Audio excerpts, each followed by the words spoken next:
भारत के मायानाज क्रिकेटर विराट कोहली की टेस्ट और टी20 इंटरनेशनल के बाद इंडियन प्रीमियर लीग से भी रिटायरमेंट की खबरें गर्दिश करने लगी।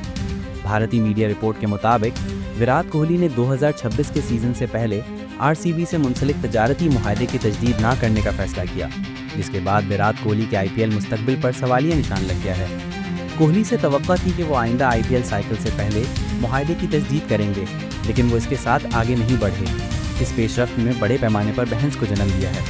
भारतीय मीडिया के मुताबिक अफवाहें सरगर्म हैं कि विराट कोहली आईपीएल से भी रिटायरमेंट का सोच रहे हैं। अलबत्ता कोहली या रॉयल चैलेंजर्स बेंगलुरु की जानिब से अब तक इस हवाले से कोई बाकायदा बयान सामने नहीं आया।